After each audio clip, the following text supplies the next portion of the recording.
오늘은 하나님께서 부르신 하나님의 부르심을 받은 사람들의 합당한 삶 어떻게 살아갈 것인지 9번째 시간인데요. 오늘 본문의 말씀을 가지고 제목을 이렇게 잡았습니다. 하나님을 본받는 자가 되라. 이 말씀 우리 본문 읽었는데요. 그 본문에 나온 말씀입니다.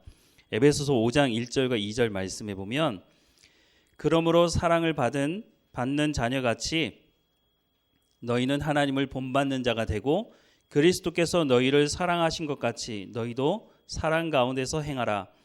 그는 우리를 위하여 자신을 버리사 향기로운 제물과 희생 제물로 하나님께 드리셨느니라 라고 말씀합니다. 하나님께서 우리에게 하나님을 본받는 자가 되라 라고 말씀하시면서 그러면 어떤 부분을 본받아야 하느냐? 하나님의 사랑을 본받으라 라고 말씀합니다.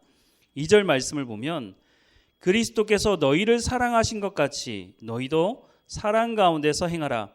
그는 우리를 위하여 자신을 버리사 향기로운 제물과 희생 제물로 하나님께 드리셨느니라 라고 말씀을 하고 있습니다.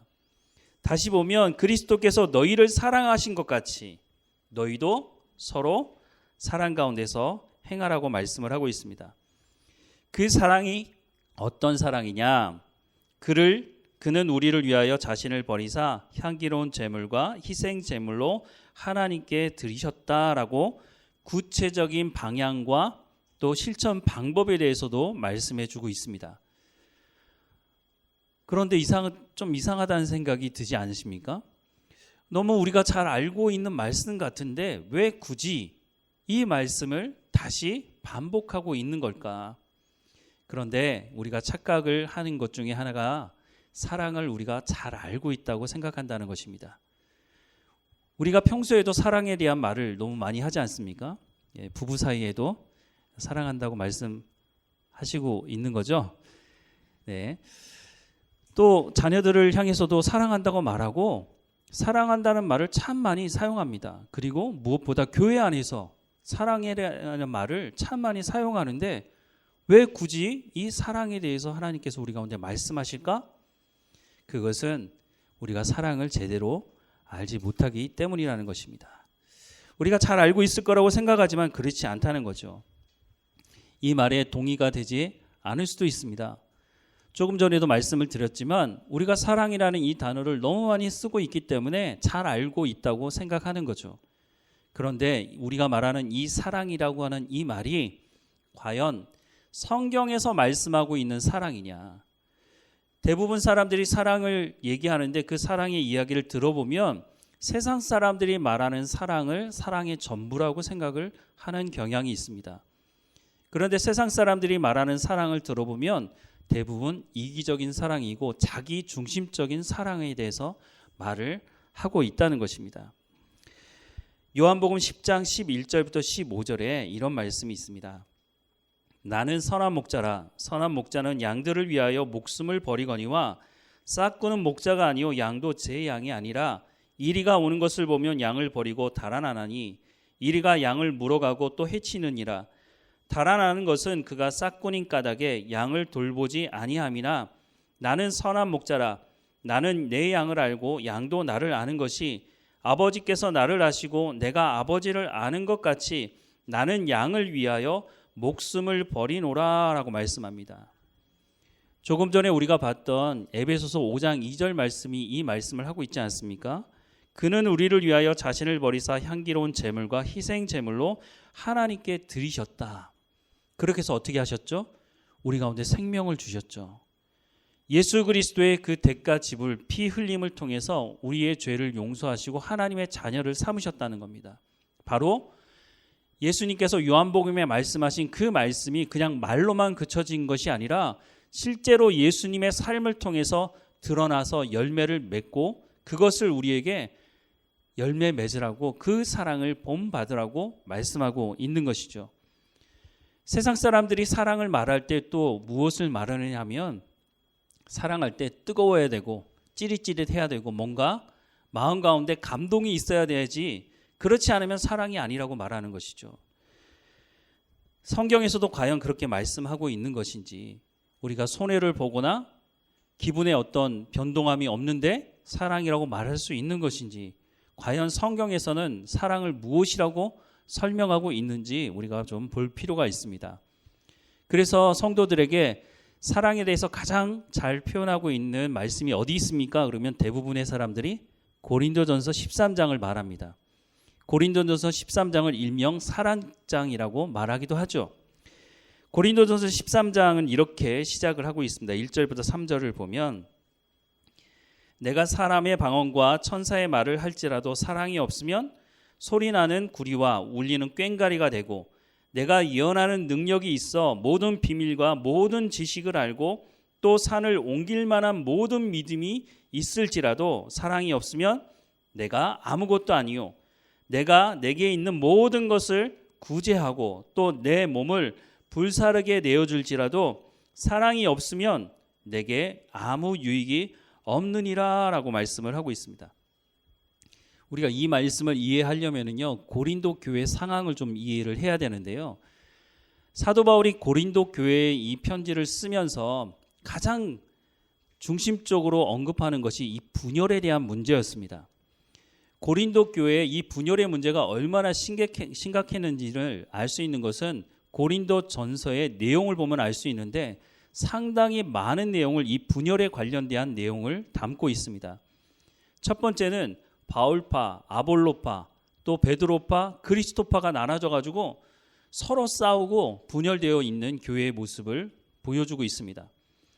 그리고 고린도 교회에 보면 심각한 문제들이 상당히 많았는데 아마도 이런 분열되어 있는 상태에서 어떻게 해서든지 사람들을 자기 편으로 끌어들이기 위해서 이 죄의 문제가 있음에도 불구하고 그것을 지적하지 않은 이유가 아마 자기 편에 끌어들이려고 그것을 꺼내서 문제 삼지 않은 것이 아닌가 하는 생각을 해보게 됩니다. 또 고린도 교회는 은사도 많이 받은 교회였다고 설명하고 있습니다. 그런데 이 은사 때문에 분열이 일어났죠. 대표적인 파가 방언파와 예언파였습니다. 하나님께서 은사를 주신 것은 그 은사를 가지고 교회의 덕을 세우기 위함이고 교회를 더 풍성하게 하기 위함이라고 성경은 말씀해주고 있는데 이 사람들은 그렇게 생각하지 않았다는 거죠. 고린도전서 12장에 보면 성령의 은사는 성령의 뜻대로 나누어 주신다고 말씀하는데 구하면 무조건 주시는 걸로 사람들이 착각했던 것으로 생각이 듭니다. 고린도전서 12장 4절부터 11절에 보니까 은사는 여러 가지나 성령은 같고 직분은 여러 가지나 주는 같으며 또 사역은 여러 가지나 모든 것을 모든 사람 가운데서 이루시는 하나님은 같으니 각 사람에게 성령을 나타내심은 유익하게 하려 하심이라. 성령께서 은사를 주시는 이유가 뭐라고요? 교회를 유익하게 하기 위함인데 이 사람들은 은사를 받아가지고 서로 치고받고 싸웠다는 거죠. 8절 말씀해 보면 어떤 사람에게는 성령으로 말미암아 지혜의 말씀을, 어떤 사람에게는 같은 성령을 따라 지식의 말씀을, 다른 사람에게는 같은 성령으로 믿음을, 어떤 사람에게는 한 성령으로 병 고치는 은사를, 어떤 사람에게는 능력 행함을, 어떤 사람에게는 예언함을, 어떤 사람에게는 영들 분별함을, 다른 사람에게는 각종 방언 말함을, 어떤 사람에게는 방언을 통역함을 주시나니 이 모든 일은 같은 한 성령이 행하사 그 뜻대로 각 사람에게 나누어 주시는 것이니라 라고 말씀을 하고 있습니다. 이 많은 은사가 고린도 교회에 있었다는 겁니다. 물론 이것이 성령이 주시는 은사의 전부는 아닙니다. 로마서도 보면 성령의 은사를 언급을 하고 있는데요. 어쨌든 이런 은사를 다양하게 주시는 이유는 교회를 유익하게 하기 위함이라고 분명히 말씀하고 있습니다. 그리고 이 은사는 한 성령이 주신다고 말씀하고 있습니다. 은사가 다양하지만 한 성령이 주시고 유익함을 위한 것이기 때문에 그 은사를 사용하는 데 있어서도 교회의 연합을 위해서 사용할 것을 말씀하고 있습니다. 에베소서를 보면 특별히 교회의 연합에 대해서 말씀하고 있을 뿐만 아니라 다른 서신서들도 보면 교회의 연합에 대해서 상당히 강조하고 있습니다. 우리가 의롭게 칭함받아서 구원받는 것 중요합니다.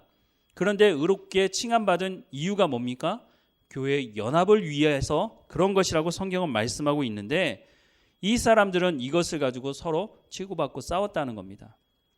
그래서 사도 바울이 이 문제를 해결하기 위해서 고린도전서 12장, 13장, 14장을 이 은사로 말미암아 문제가 생긴 부분을 해결하려고 쓴 내용인데 12장에 보면 한 성령이 은사를 주신 것이고 한 몸을 이루어야 한다는 것을 말씀하고 있는데 그 마지막 부분에 이렇게 설명하고 있습니다. 30절과 31절에 보면 다 병 고치는 은사를 가진 자겠느냐, 다 방언을 말하는 자이겠느냐, 다 통역하는 자이겠느냐, 너희는 더욱 큰 은사를 사모하라. 내가 또한 가장 좋은 길을 너희에게 보이리라 라고 말씀을 끝마치고 고린도전서 13장으로 넘어갑니다. 그래서 뭐라고 얘기를 하느냐면 가장 큰 은사는 사랑의 은사다. 저도 그렇게 들어왔고 아마 여러분들도 다 그렇게 들어오시지 않았을까 하는 생각을 합니다. 그런데 정말 사랑이 가장 큰 은사일까요? 성경을 조금만 신경 써서 읽었더라면 아마 그렇게 말하는 분은 아마 거의 없지 않을까 하는 생각을 합니다. 그런데 교회에서 설교자가 사랑이 가장 큰 은사다라고 하니까 그냥 그런가 보다. 왜냐하면 사랑이 중요하니까. 교회에서 사랑을 강조하니까 그러면 사랑이 가장 큰 은사겠지라고 생각을 이미 딱 하고 있는데 거기다가 설교자가 사랑이 가장 큰 은사라고 딱 얘기를 해주니까 내 생각이 맞구나라고 하고 성경을 보려고 하지 않는다는 것입니다. 성경에서 과연 사랑이 가장 큰 은사라고 말하고 있는지 한번 제가 말씀을 드려보도록 하겠습니다. 성경에서 사랑이 가장 큰 은사라고 정말 말한다면 여러분 기도하실 때 왜 사랑의 은사를 구하지 않습니까? 설교자들이 사랑이 가장 큰 은사라고 말할 그때에 보면 그 사랑의 은사를 달라고 기도하는 분들 제가 거의 본 적이 없습니다. 방언의 은사를 받기 위해서 기도하자고 하는 분들은 많지만 정말 사랑의 은사가 가장 큰 은사라면 사랑의 은사를 받아야죠. 그런데 사랑의 은사를 달라고 기도하는 분들은 글쎄요, 여러분들 중에도 계셨는지 모르겠지만 제가 보기에는 거의 없는 것 같습니다. 그런데 지금까지 제가 말씀드린 것에 문제가 있습니다. 성경을 읽고 나서도 여러분이 성경을 보지 않고 제 말에 집중하고 있기 때문에 그게 뭐가 문제인지 모르고 있다는 겁니다. 조금 전에 봤던 31절에 보면 너희는 더욱 큰 은사를 사모하라. 내가 또한 가장 좋은 길을 너희에게 보이리라 라고 말하고 있습니다. 뭐가 문제인지 아시겠습니까? 사랑이 가장 큰 은사라고 말하려면 사도 바울이 이렇게 말해야 되는 거죠. 너희는 가장 큰 은사를 사모해라 라고 말을 해야 되는 거죠. 그런데 성경은 뭐라고 얘기해요? 너희는 더욱 큰 은사를 사모하라고 말하고 있습니다. 그리고 또한 이건 또 다른 문제예요. 가장 좋은 길을 너희에게 보이리라. 다른 걸 얘기하고 있는 거죠. 사도 바울이 지금 12장부터 방언파와 예언파에 대한 말씀을 하고 있습니다. 이 문제를 해결하기 위해서. 그래서 한 몸에 대해서 얘기하고 있고 마지막에 너희는 더욱 큰 은사를 사모해라. 그러니까 둘을 비교하고 있는 거죠. 지금 사랑을 얘기하긴 하겠지만 지금까지 얘기하는 것은 예언파와 방언파의 이 문제를 해결하기 위해서 더욱 큰 은사를 사모하라고 말하고 있다는 거예요. 자, 이 말씀을 기억하면서 고린도전서 14장 1절로 넘어가 보면 사랑을 추구하며 신령한 것을 사모하되 특별히 예언을 하려고 하라라고 말씀합니다. 지금 예언파와 방언파의 이 문제를 다루고 있는 것이 고린도전서 12장, 13장, 14장인데 12장에서는 한 몸에 대한 말씀을 하면서 더욱 큰 은사를 사모해라라고 하면서 13장에는 사랑에 대한 말씀을 하고 있고 일단 빼놓고 14장에 넘어가 보면 사랑을 추구하며 신령한 것을 사모하되 특별히 예언을 사모하라고 말씀하고 있습니다. 그러면 12장 31절에서 말씀하는 더욱 큰 은사는 무엇을 말하는 걸까요? 바로 예언을 말하는 것입니다. 예언파와 방언파의 문제를 해결하기 위해서 바울이 꺼내든 카드는 물론 이제 사랑에 대해서 좀 이따 말씀을 드리겠지만 방언보다는 예언의 은사를 사모해라라고 말하고 있습니다. 이 부분도 말씀을 하고 있는데요. 14장 2절부터 5절 말씀해 보면 예언을 말하는 자는 사람에게 하지 아니하고 하나님께 하나니 이는 알아듣는 자가 없고 영으로 비밀을 말함이라. 무슨 말인지 아시겠죠? 방언하는 사람들이요, 방언의 통역의 은사가 없으면요, 자기가 무슨 말 하는지를 몰라요. 그러나 예언하는 자는 사람에게 말하고 덕을 세우며 권하며 위로하는 것이요, 방언을 말하는 자는 자기의 덕을 세우고 예언하는 자는 교회의 덕을 세우나니 나는 너희가 다 방언 말하기를 원하나 특별히 예언하기를 원하노라. 만일 방언 말하는 자가 통역하여 교회의 덕을 세우지 아니하면 예언하는 자만 못하느니라 라고 말씀합니다. 방언의 은사가 필요 없다는 말씀을 하는 게 아닙니다. 방언의 은사는 개인의 덕을 위해서는 중요한 것입니다. 하지만 그 방언이 통역해서 무슨 말인지 알지 못하게 되면 특별히 교회에 처음 오는 사람들에게는 저 사람 미친 사람 아니야? 제 말이 아니라 고린도 전서에 나오는 말씀입니다. 그렇게 오해할 수 있다는 겁니다. 그래서 방언을 하고 싶다면 개인적으로 하든지 아니면 통역하는 사람이 있어서 질서에 따라서 그 방언이 어떤 기도의 내용인지 사람들에게 알 수 있도록 하라는 것입니다. 예언의 은사, 지금 여기서 말하는 예언의 은사는 하나님의 말씀으로 위로하고 권면하고 책망하는 그 은사를 말하는 것입니다. 앞으로 무슨 일이 있을 거다? 그런 식으로 얘기하는 것을 예언의 은사로 말하는 것이 아니라, 물론 하나님의 말씀이 앞으로 어떤 일이 일어날 것인지에 대한 말씀도 있죠. 더 넓게 하나님의 말씀을 전하는 것을 예언의 은사라고 말하는 것입니다. 그래야 다른 사람도 알아들을 수 있고 그것이 교회를 세우고 교회의 덕을 세울 수 있기 때문에 방언의 은사도 좋지만 더욱 사모하면서 구해야 될 은사는 예언의 은사다라고 말씀을 해주고 있는 것이죠. 앞서 말씀을 드렸지만 은사는 모든 사람에게 다 똑같이 주어지는 것이 아닙니다. 어떤 사람에게는 방언의 은사를, 어떤 사람에게는 예언의 은사를, 어떤 사람에게는 병 고치는 은사를 각각 다르다는 거죠. 그런데 만약 사랑이 은사라고 한다면 어떤 사람에게는 사랑이 있고 어떤 사람에게는 사랑이 없게 되는 것이죠. 왜냐하면 은사는 모든 사람에게 똑같이 주어지는 것이 아니기 때문에. 그러니 사랑은 은사라고 말할 수가 없다는 것입니다.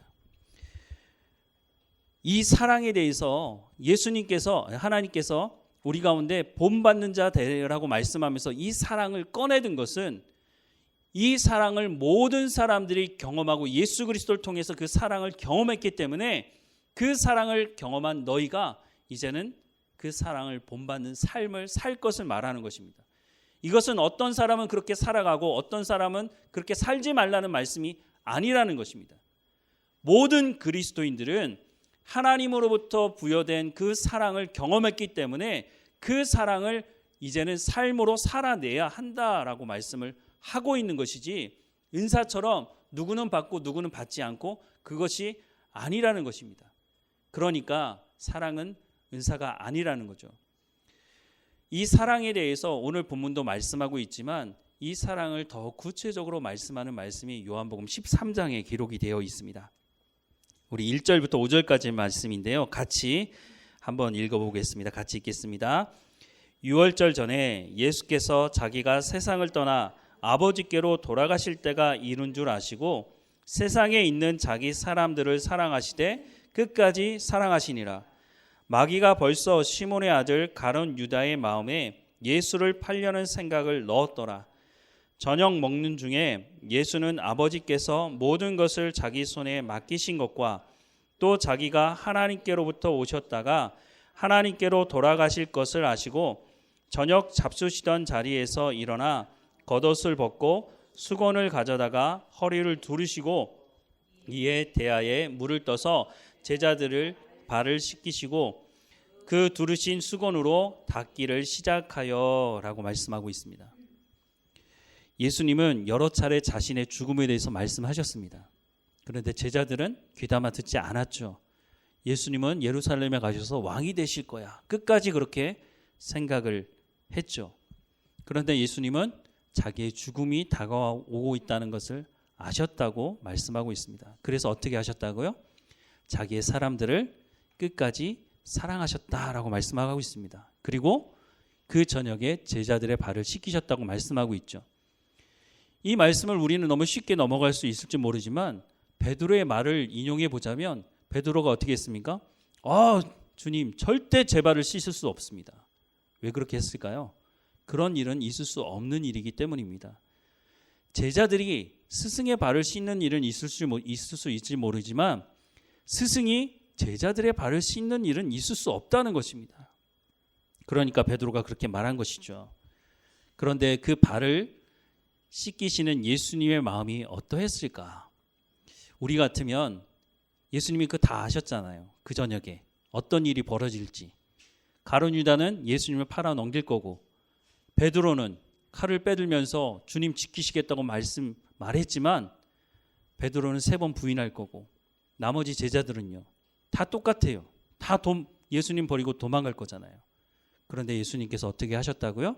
그 모든 것을 아셨음에도 불구하고 제자들의 발을 씻기셨다라고 말씀을 하고 있습니다. 그리고 그 저녁에 예수님께서 이런 말씀도 하셨어요. 요한복음 13장 34절부터 35절에 보면 새 계명을 너희에게 주노니 서로 사랑하라. 내가 너희를 사랑한 것 같이 너희도 서로 사랑하라. 너희가 서로 사랑하면 이로써 모든 사람이 너희가 내 제자인 줄 알리라 라고 말씀합니다. 내가 너희를 사랑한 것 같이 너희도 서로 사랑하라고 말씀합니다. 그 사랑이 어떤 사랑인지 예수님께서 몸소 보여주셨죠.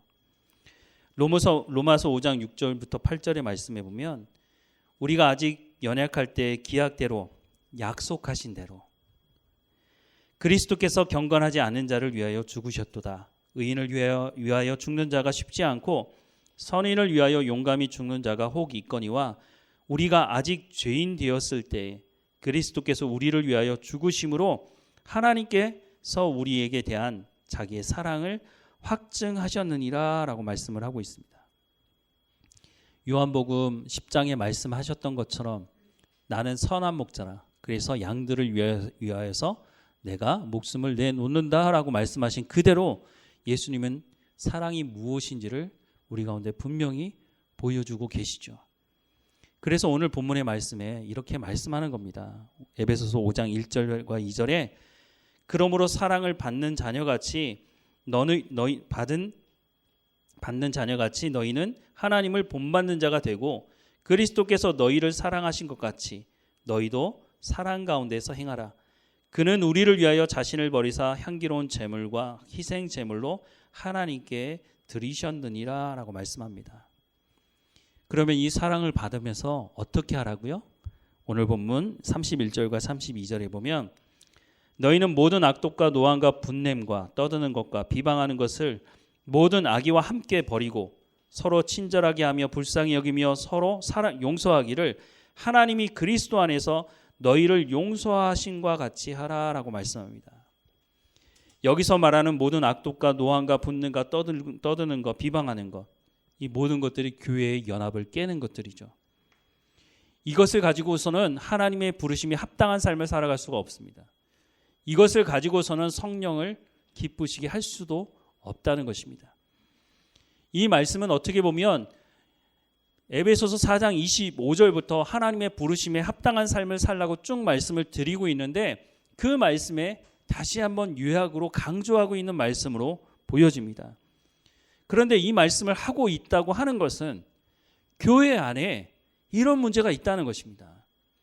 하나님의 사랑을 힘입어서 예수 그리스도의 그 사랑으로 말미암아 구원받은 성도라고 말해서 한 공동체로 모여 있지만 공동체 안에 들어와 있음에도 불구하고 여전히 옛 습관, 옛 사람을 벗어버리지 못하고 이 삶을 따라가는 사람들이 있다는 것입니다.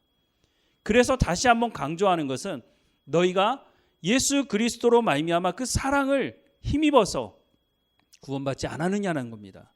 그것을 기억하라는 것이죠. 그래서 그 사랑을 본받으라고 말씀하고 있는 것입니다. 그것이 바로 하나님의 부르심을 받은 하나님의 하나님 부르심에 합당한 삶을 살아가는 것이라고 말씀해주고 있는 것입니다. 안타까운 일이지만 교회 안에 이런 일들이 있기 때문에 이 말씀을 해주고 있는 것이고 우리도 교회 공동체로 살아가면서 우리 가운데 이 문제가 일어났을 때 성경이 뭐라고 말씀하고 있지? 에베소 교회도 이런 문제가 있었는데 그때 이런 말씀을 하셨구나. 그러면 우리가 하나님을 본받는 삶을 살아가고 있지 못하고 있구나. 그러면 우리가 하나님의 말씀대로 하나님을 본받는 자가 되면 되겠구나 라고 하는 말씀으로 우리가 받아들이면 되는 것이죠. 이것들을 버리고 서로 친절하게 하며 불쌍히 여기며 서로 용서하기를 하나님이 그리스도 안에서 너희를 용서하신 같이 하라는 것입니다. 우리가 그 용서함을 받았기 때문에 하나님의 사람으로 부름받았고 하나님을 예배하는 사람으로 하나님을 예배하고 하나님을 찬양하고 하나님의 말씀대로 살아가는 삶을 살려고 하는 것이죠. 그런데 왜 우리가 이와 같은 사랑을 하지 못하느냐? 아까도 잠깐 말씀을 드렸지만 세상에서 말하는 사람들의 그 사랑을 받아들이고 있기 때문인 것입니다. 이기적이고 자기 중심적이고 나는 손해보면 그건 사랑이 아니라고 생각을 하는 것이죠. 아까도 말씀을 드렸지만 마음이 뜨겁지 않으면 찌릿찌릿하지 않으면 그건 사랑이 아니라고 생각하는 거죠. 그래서 결혼하고 오랫동안 사는 분들이 뭐라고 얘기를 하느냐면 왜 이 말에 사람들이 피식 웃고 그런지 모르겠지만 의리로 산다는 거죠. 사랑이 없고 의리로 살아간다는 겁니다. 저도 결혼한 지 이제 20년이 되었는데요. 저도 신혼 때처럼 여러분도 마찬가지겠지만 그렇게 찌릿찌릿하거나 눈을 이렇게 마주치면은 그냥 갑자기 뜨거운 마음이 일어나거나 그러지는 않습니다. 그러니까 의리로 살아간다는 말은 어떻게 보면 한편은 이해가 되기도 하고 한편으로는 동의가 되지 않습니다. 의리로 살아간다라고 말하는 것은 의리는 사랑이 아니라고 생각하기 때문인 것이죠. 그런데 저는 신혼 때보다 지금이 더 행복합니다.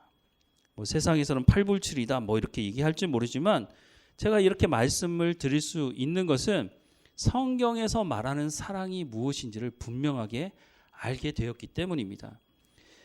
고린도전서 13장 4절부터 본격적으로 사랑이 무엇인지에 대해서 말씀하는데요. 우리 함께 같이 읽어보겠습니다. 4절부터 8절입니다.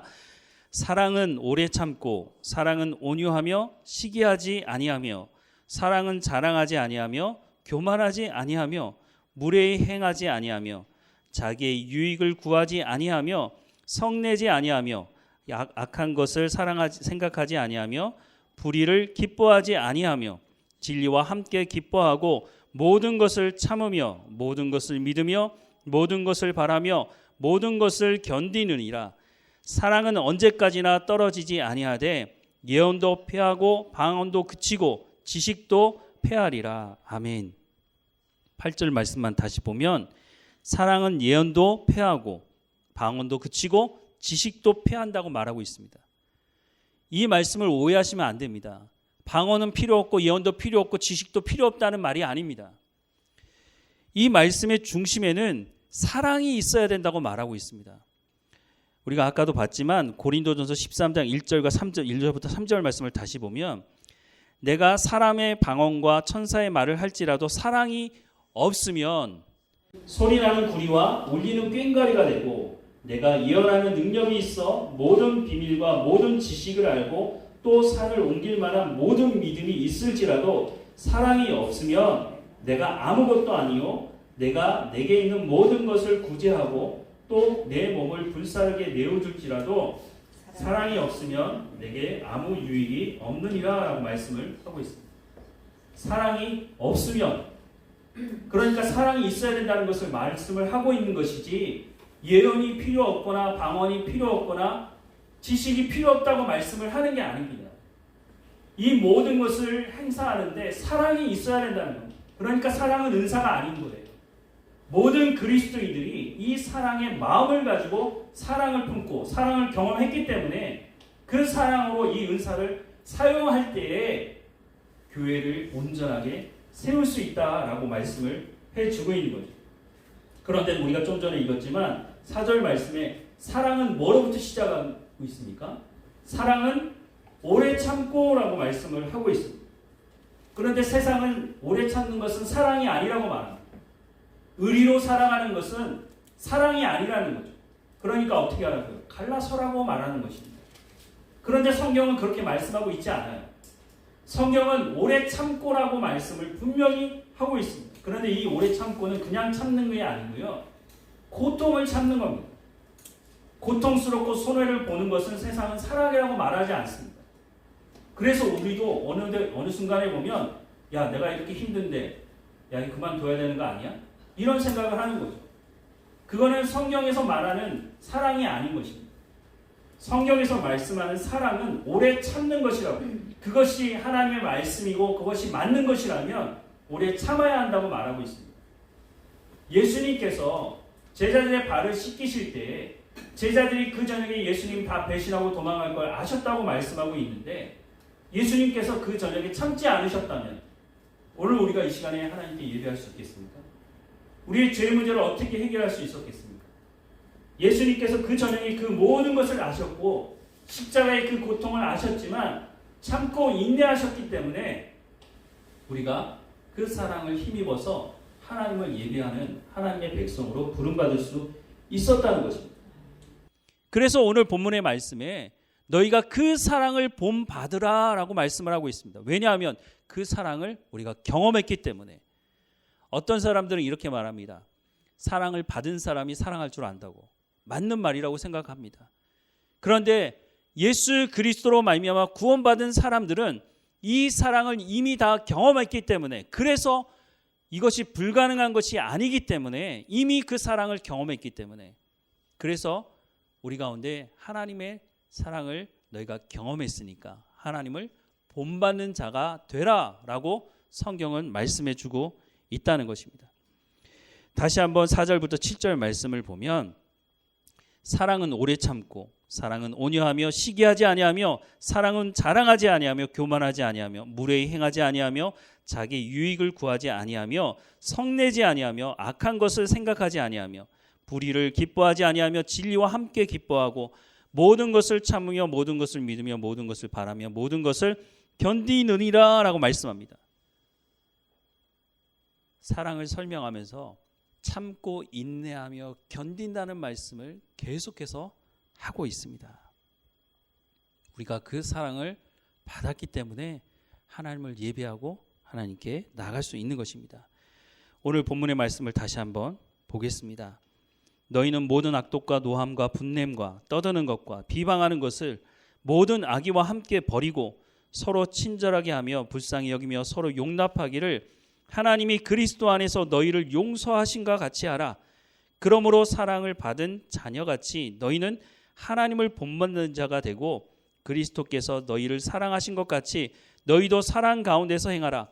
그는 우리를 위하여 자신을 버리사 향기로운 제물과 희생 제물로 하나님께 드리셨기 때문에 너희는 그렇게 할 수 있다는 것입니다. 하나님을 본받는 자가 되라는 거죠. 에베소서 4장 1절부터 3절은 이렇게 시작하고 있었습니다. 그러므로 주 안에서 갇힌 내가 너희를 권하노니 너희가 부르심을 받은 일에 합당하게 행하여 모든 겸손과 온유로 하고 오래 참음으로 사랑 가운데서 서로 용납하고 평안에 매는 줄로 성령이 하나 되게 하신 것을 힘써 지키라 라고 말씀을 하면서 오늘 본문의 말씀을 하고 있다는 것입니다. 그런데 이것을 하기 위해서 필요한 것이 있다고도 말씀하셨는데요. 에베소서 4장 22절부터 24절에 너희는 유혹의 욕심을 따라 썩어져가는 구습을 따르는 옛사람을 벗어버리고 오직 너희의 심령이 새롭게 되어 하나님을 따라 의와 진리의 거룩함으로 지으심을 받은 새 사람을 입으라. 우리가 어떻게 하나님을 본받는 자가 될 수 있느냐 하면 성령을 통해서 깨닫게 하시는 하나님 말씀으로 우리의 생각이 새로워지면, 새 사람이 되면 우리가 하나님을 본받는 자가 될 수 있다고 이미 말씀해 주고 있는 것이죠. 사랑하는 여러분, 제가 드리는 말씀이 아니라 성경을 통해서 교회가 이렇게 되어져 가야 한다고 방향과 그 방법에 대해서 구체적으로 말씀을 해주고 있는 것입니다. 예수 믿지 않는 사람들에게 하는 말이 아닙니다. 예수 그리스도를 영접하고 하나님의 사랑을 경험한 이 사람들에게 예수 그리스도를 통해서 너희 가운데 이런 사랑을 베풀어 주었으니 그것을 경험한 너희가 그러면 그 사랑을 본받는 자가 되라고 말씀해 주고 있는 거죠. 거기다가 성령을 주시겠다고 약속하고 있습니다. 그 성령이 우리의 생각을 바꾸고 하나님의 말씀인 진리 가운데로 인도하시고 그 말씀을 깨달아 알게 하시고 우리의 삶을 통해서 성령의 열매를 맺어갈 수 있도록 하시겠다고까지 약속하고 있습니다.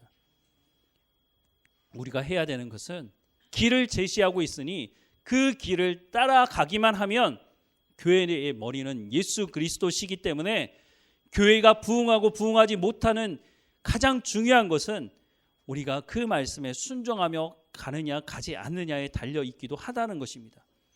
교회는 부흥할 수밖에 없다는 겁니다. 그렇게 보면. 왜냐하면 머리가 예수 그리스도이시고 우리 가운데 각 사람이 어떤 사람은 눈의 역할을 하고 어떤 사람은 귀의 역할을 하기만 하면 교회는 성장할 수밖에 없다고 말씀해 주고 있는 것입니다. 왜냐하면 하나님의 목적이 여기 있기 때문에 성령을 통해서 예수 믿는 사람들을 모이게 하고 하나님을 예배하는 공동체로 하나님께서 만들기 원하신다고 말씀하고 있기 때문에 그런데 하나님께서 억지로 하지 않으시고 우리 가운데 이렇게까지 설명하시는 이유는 자원함으로 우리가 순종할 때에 우리도 기쁘지만 하나님도 기뻐하시는 교회로 만들어갈 수 있다고 말씀해 주고 있다는 것을 우리가 마음 깊이 새겨야 할 것입니다. 그리스도께서 너희를 사랑하신 것 같이 너희도 사랑 가운데서 행하라. 그리스도께서 어떻게 하셨다고요? 너희를 사랑하신 것 같이. 하나님께서 보여주시지도 않으시고 경험하게 하지도 않으시면서 말씀하는 것이 아니라 예수님을 통해서 다 보여주고 알게 했으니 너희도 사랑 가운데서 행하고 그는 우리를 위하여 자신을 버리사 향기로운 제물과 희생 제물로 하나님께 드리신 바 되어서 생명을 살려주셨으니 너희도 생명을 살리는 삶을 살아갈 수 있다는 것입니다.